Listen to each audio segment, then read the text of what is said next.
Welcome to K-State Now with Kansas State University President Richard Myers. I'm Richard Baker. I guess the first thing is, how are things going for the university or universities in Kansas in the legislature? Well, this year, our big legislative agenda was to restore the FY17 cuts that were partially restored in this current fiscal year, and they were the rest of them, the legislature at least, enacted last year a 2-year budget, were supposed to be reinstated in this coming fiscal year starting 1 July. It's about $24 million.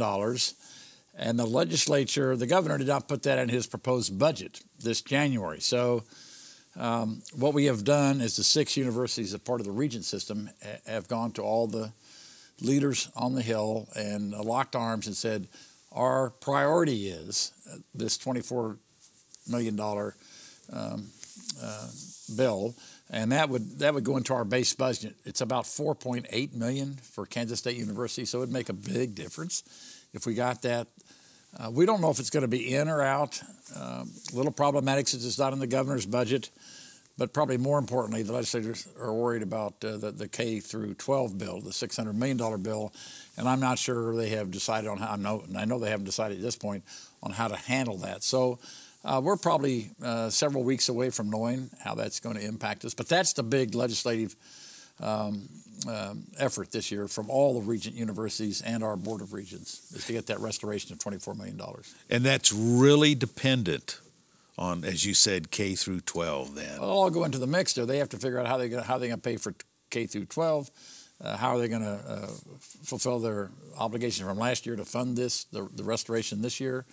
So that's the problem. That's the fix they're in. And every agency is like universities. They've been underfunded for a long time. I think our numbers are $100 million decrease from 2007 to 2017 in state funding support, $100 million over that period. So that's every agency's had a similar sort of experience. If we don't get that money, what does that mean here at home? Well, we're not counting on that money right now, but what it means is, if we do get it, then whatever cuts we have from tuition revenue that's lower than projected, as that carries through into FY19, it would help offset some of those cuts that we're going to have to make to our next year's budget, which units are already, the deans are already working on, and administration as well. What does that mean to students? Well, probably nothing directly, but over the long term, if you keep lowering the budget, then can you offer the incentives to attract the right faculty to come to Kansas State University and to stay at Kansas State University? Do we have to, at some point, look at some of our student services that we're offering for free? Do we have to cut back on those? Those services are designed to make our students successful. When they come here, will they persist? Will they graduate? That's important to us. And so it starts to impact all of that. But our current budget and the budget that we forecast for next year, for FY19, which starts here in July, I mean, we're down to the bone. And people use that a lot. I've talked to many department heads, and I know we're right down to the bone. Eventually, it'll mean less research, less capable faculty teaching our students. If it persists, I don't think that's going to happen next year, not at all. But if it persists, then we've got a problem. What does it do? We are working hard right now to lower the number of hours needed to graduate to 120. What does that do to the budget? Does that help? Well, that's the right thing to do, and that's what the Board of Regents has seized upon that. The legislators talked about it. We are working very hard to meet those 120-hour requirements. We can't do it for all curriculum. What we're doing right now is coordinating with the other 6 Regent universities, so we're somewhat alike when we go in and say, we can do 120 hours for X degree, but for Y degree, a lot more lab time and so forth, that's going to have to be 124 or 128 hour. And we're synchronizing that so our requests look similar, and we're being, it's a check and balance really as we go forward. So yeah, we can meet that, and we should meet it. And you know, if we don't predict any particular impact from that. What about just education in general, lowering it to 120? Does that have an impact on the education that a student receives? Oh, I don't think so. I think over time things tend to creep up, and you know, you add a little bit here, you add a little bit there. It's putting some discipline in the system has been here previously, and what we're after in the end is student success. And 120 hours is for most of our curriculum, as the faculty has looked at that, as the faculty senate has looked at that, as our provost has looked at that, a lot of that's doable, and we'll turn out really capable and highly talented individuals. And if we can do that with 120 hours versus 130 hours, then their chance of graduating on time is higher. The likelihood they're going to go into debt is lower. All those sorts of things are positive, so we see it as a positive. Right now, you're working on a new budget model for the university. What all does that entail? Well, we brought in the Educational Advisory Board to a joint meeting of our deans and our senior administrators, and through a presentation, quickly discovered that the way we budget here currently is out of step with most everybody else in the country, every other university in the country. So we're taking steps to change our budget model. We're currently in the discovery phase, and we'll be in this discovery phase with several work groups down to, I think we have 7 cost groups that look at various costs, 7 different cost pools. We have a steering group led by 2 of our deans, and then we have a core group led by the provost, myself, and the budget people, and facilitated by and a couple of deans as well. And we're in the discovery group trying to get our arms around how should this model look. We'll actually design that here starting in April. We'll design the model between April and July, and then we're going to do a trial run, basically, for about a year. So next year's budget will be done the same way as we've done previous budgets, but alongside, we'll see what the impact would have been if we implemented our new model, so people can get a feel for that.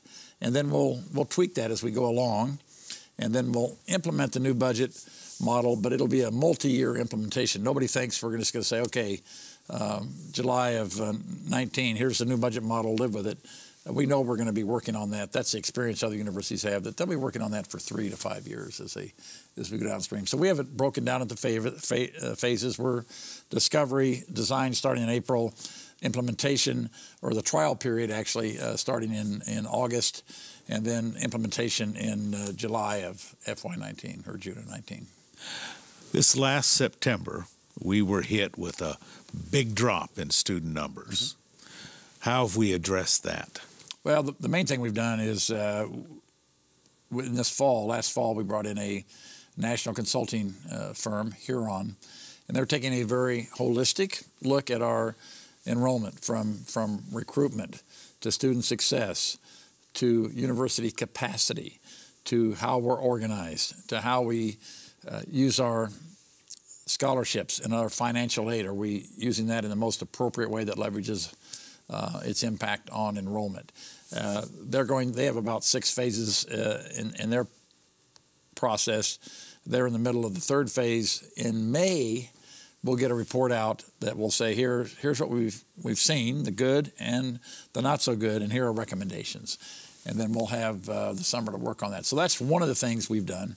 I think it'll be powerful. I think it's going to help us as we design our way forward in the future. And it's going to be about the whole student life cycle, not just recruitment, coming here to K-State and graduating and becoming an alum, joining the Alumni Association, but as our economies change, our sectors and so forth, what you learn here at KState University, and then you go to work, maybe a decade later, you need to come back and get a certificate, be refreshed, maybe do that online. So it's this very holistic view of this student life cycle, which is really for your whole life, lifelong learning.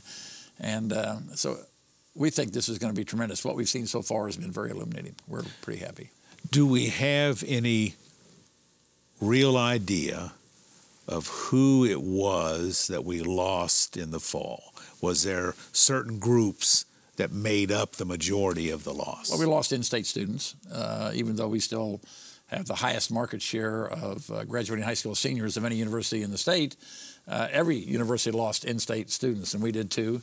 We lost a lot of international students, and a lot of that is bound up in the issues around visas and so forth. That's a national debate.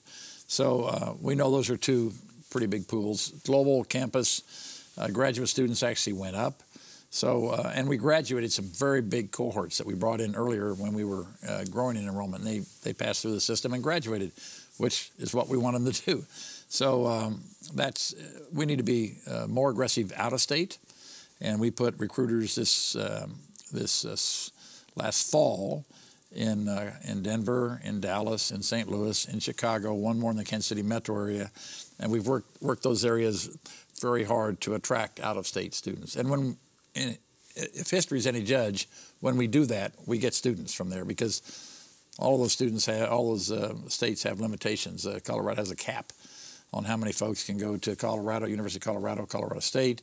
If they can't get there, we're a great alternative. In fact, we'd like to take some of their top students, and we will. Texas, same thing with Texas and Texas A&M. There's limits there, so we can get them.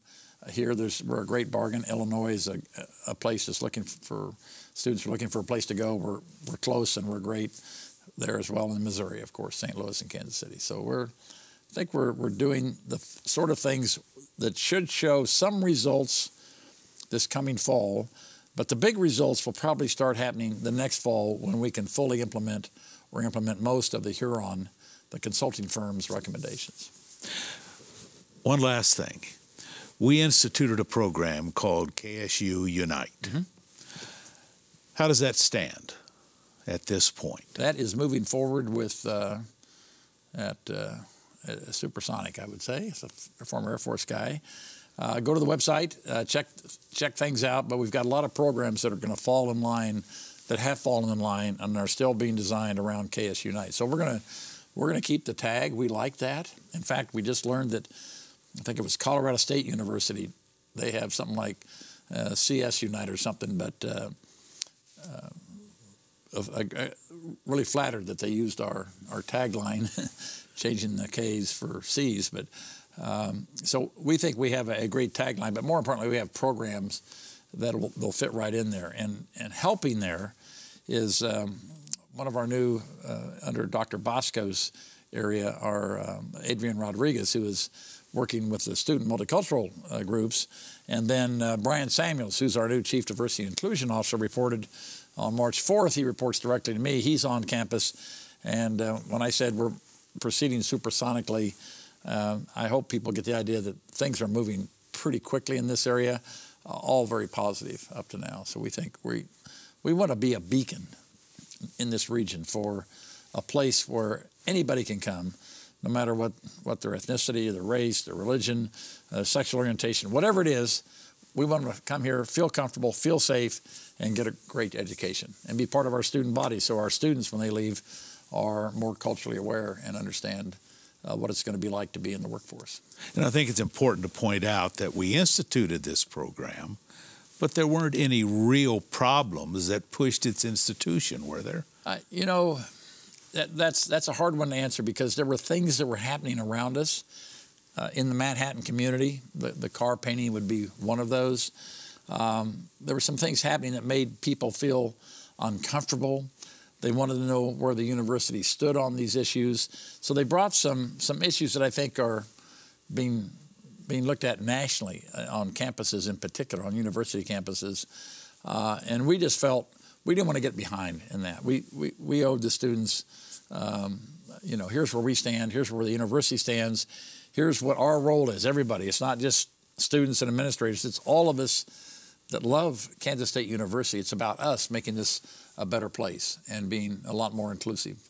And that's our goal. We can do better. Thank you, sir. Thank you. This has been KState Now with Kansas State University President Richard Myers. I'm Richard Baker.